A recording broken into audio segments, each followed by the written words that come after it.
Di balik gemerlap menara kaca Manhattan dan lorong-lorong bersejarah Oxford, tumbuh sebuah paradoks yang lebih mengerikan dari monster Frankenstein. Bukan makhluk hasil eksperimen gila, melainkan peradaban yang mengaku paling beradab namun memilih buta pada darah yang mengalir di tanah yang jauh. Mereka menyebut dirinya penjaga hak asasi manusia, pembela kebebasan, dan mercusuar demokrasi. Tapi ketika mahasiswa mereka berteriak untuk kemanusiaan di Gaza, mereka dijawab dengan borgol. Ketika rakyat Palestina berteriak minta tolong, mereka dijawab dengan senjata buatan sendiri. Inilah Barat hari ini, peradaban yang lebih takut pada suara mahasiswa daripada jeritan anak-anak yang terbakar. Semua terbongkar dengan sendirinya. Lapis demi lapis hipokrisi seakan membedah mayat moral yang sudah membusuk. Muak bukan sekadar karena benci, tapi karena kebenaran masih punya harga. Karena logika bukan budak dari kepentingan politik. Barat bangga dengan kebebasan berekspresi mereka. Mereka merayakan hak untuk membakar bendera, mengkritik agama, bahkan menghina simbol-simbol suci. Tapi ketika mahasiswa Columbia, Harvard, dan Yale turun ke jalan menuntut keadilan untuk Palestina, mereka disambut dengan gas air mata dan penangkapan massal. Mereka membenarkan parade telanjang di depan anak-anak dengan dalih "Love is Love", tapi melarang demonstrasi yang meneriakkan "Stop Genocide" dengan dalih antisemitisme. Kebebasan berekspresi mereka ternyata memiliki footnote yang ditulis dengan tinta tak terlihat, berlaku untuk semua topik kecuali yang berkaitan dengan Palestina. Ketika mahasiswa ditangkap karena meneriakkan kemanusiaan, sementara politisi bebas meneriakkan dukungan untuk pembantaian, maka kita sedang menyaksikan layu dan gugurnya bunga kebebasan di taman yang mereka sebut demokrasi. Mereka tidak melarang demonstrasi, mereka hanya melarang demonstrasi yang memiliki nurani.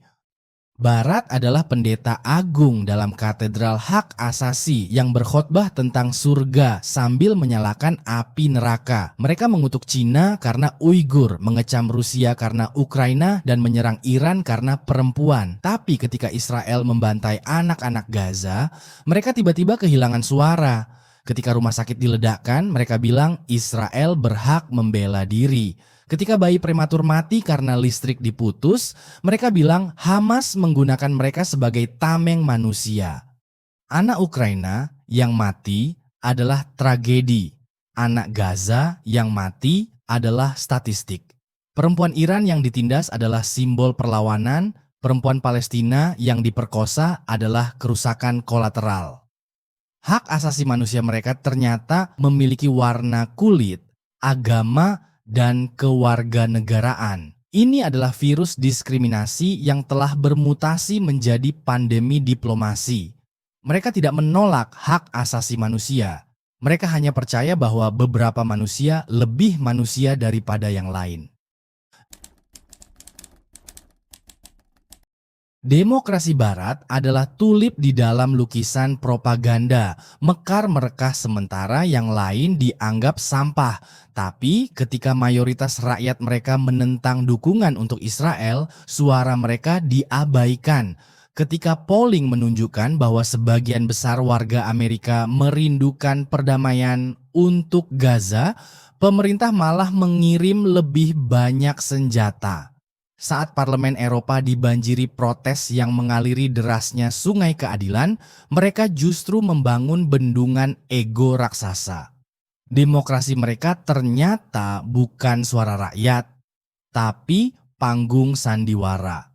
Demokrasi mereka adalah teater, dan rakyat hanya penonton yang tidak boleh naik ke panggung. Yang paling mengerikan dari sandiwara moral Barat bukan hanya bisunya penonton di kursi VIP, melainkan tangan mereka yang juga menggerakkan boneka-boneka pembantai di atas panggung Gaza, sambil tersenyum kepada kamera dan membungkuk menerima tepuk tangan dunia. Amerika Serikat mengirim 54 triliun bantuan militer setiap tahun ke Israel. Jerman memberikan kapal selam dan senjata canggih. Inggris menyediakan komponen untuk jet tempur F-35.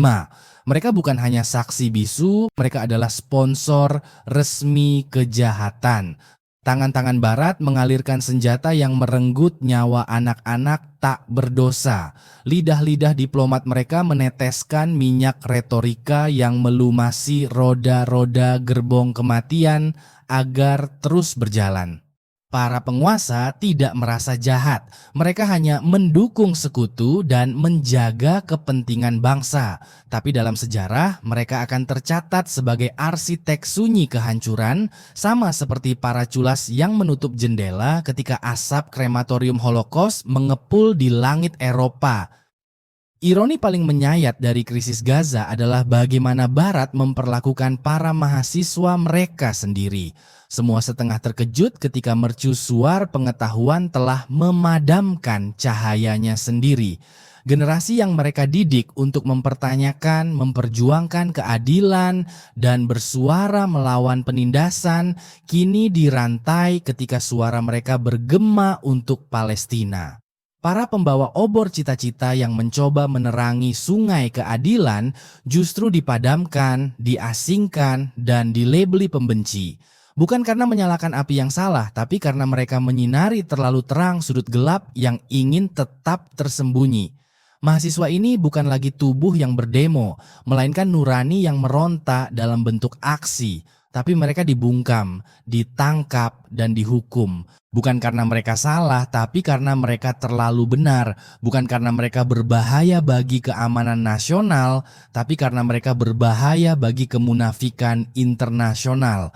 Dalam pemikiran Noam Chomsky tentang manufacturing consent, media dan kekuasaan Barat telah lama mahir menciptakan realitas yang sesuai dengan agenda mereka. Apa yang kita saksikan hari ini adalah puncak dari hipokrisi yang telah dipoles selama puluhan tahun. Mereka tidak hanya menciptakan narasi palsu, mereka menciptakan hegemoni diskursif yang terfragmentasi, sebuah sistem di mana kebenaran dipecah-pecah sesuai kepentingan politik. Barat telah menjadi seperti kultus yang menyembah dirinya sendiri. Mereka mengulangi mantra tentang nilai-nilai universal sambil melanggar nilai-nilai itu setiap hari. Ini bukan lagi sekadar hipokrisi. Ini adalah metamorfosis fanatisme yang menyamar dalam jubah rasionalitas.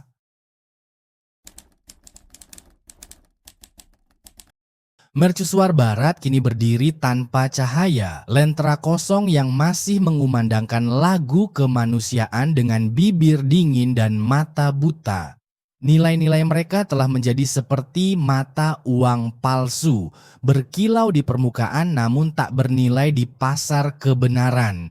Ini bukan sekadar krisis politik, tapi kematian spiritual peradaban yang telah menjual jiwanya, namun lupa bahwa tanpa jiwa, kekuasaan hanyalah tirani berdasi bermahkota demokrasi. Dalam diam mereka terhadap Gaza dan borgol untuk mahasiswa, kita menyaksikan bukan hanya keruntuhan moral, tapi pemakaman sebuah peradaban yang mati. Sejarah akan mencatat dengan tinta merah darah kisah peradaban yang jatuh tanpa perang. Mereka datang dengan janji kebebasan suci, pergi dengan tangan berlumuran dosa abadi. Mereka mengajarkan dunia tentang cahaya keadilan sambil menciptakan bayangan ketidakadilan yang pasti. Mereka melukiskan hak asasi di cakrawala bagai konstelasi abadi, namun menuliskan pengecualian di pasir pantai yang terhapus setiap ombak kemanusiaan datang. Mereka membangun istana demokrasi yang megah di atas kuburan kemanusiaan yang tak terjamah.